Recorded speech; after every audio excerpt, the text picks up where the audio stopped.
High court ఏదైతే ఆదేశించినటువంటి 3 ఎమ్మెల్యేలే కాదు మిగిలిన 7 ఎమ్మెల్యేల మీద కూడా మొత్తం 10 మంది ఎమ్మెల్యేల మీద మీరు చర్య తీసుకోవాల్సిన బాధ్యత మీ మీద ఉన్నదని తెలియజేస్తా ఉన్నాను. మరి ఒకవైపు హైకోర్టు అంత స్పష్టమైనటువంటి చరిత్రాత్మకమైన తీర్పు ఇచ్చినా కూడా ఏమీ పట్టినట్టుగా ఈరోజు రేవంత్ ప్రభుత్వము మరొక తప్పిదానికి దారితీసింది. రేవంత్ ప్రభుత్వం ఈరోజు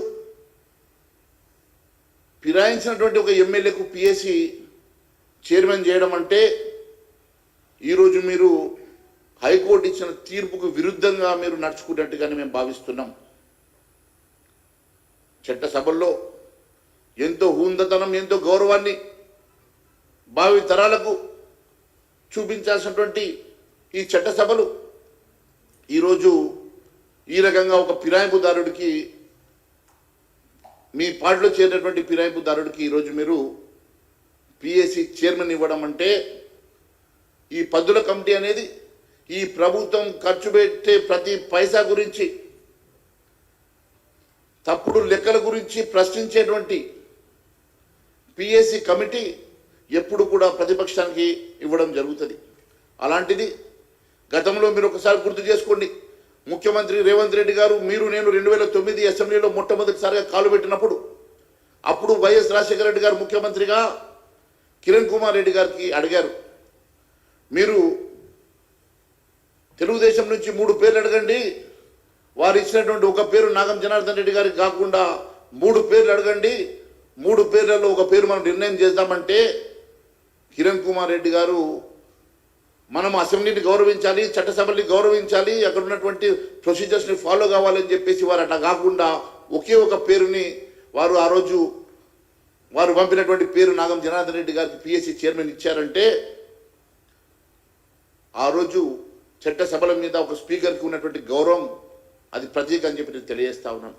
అది గతంలో మీకు తెలుసు, మీరు ఆ రోజు 2009 అసెంబ్లీలో నేను మొదటిసారిగా అసెంబ్లీలో ఉన్నప్పుడు మనందరికీ ఆ సాంప్రదాయం ఒక గౌరవం చట్టసభల మీద మనకు కలిగింది.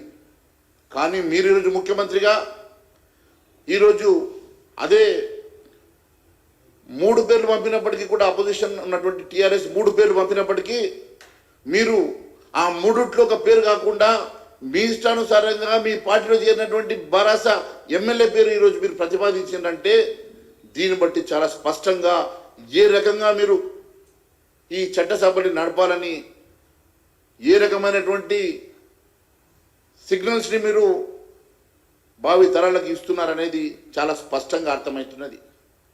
గౌరవ ముఖ్యమంత్రి గారిని నేను 2 విషయాలు అడుగుతా ఉన్నాను.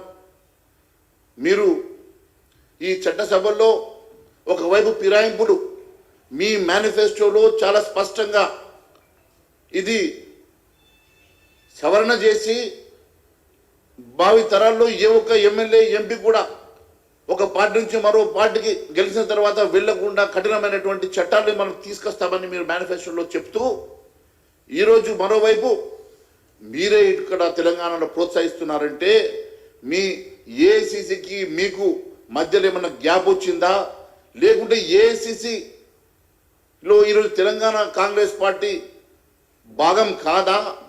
మీరు అది ఇందిరా కాంగ్రెస్ అయితే నాది ఆర్ఆర్ కాంగ్రెస్ అని చెప్పి చెప్పదలుచుకున్నారా? మీరు చెప్పాల్సినటువంటి అవసరం ఉన్నదని తెలియజేస్తా ఉన్నాను.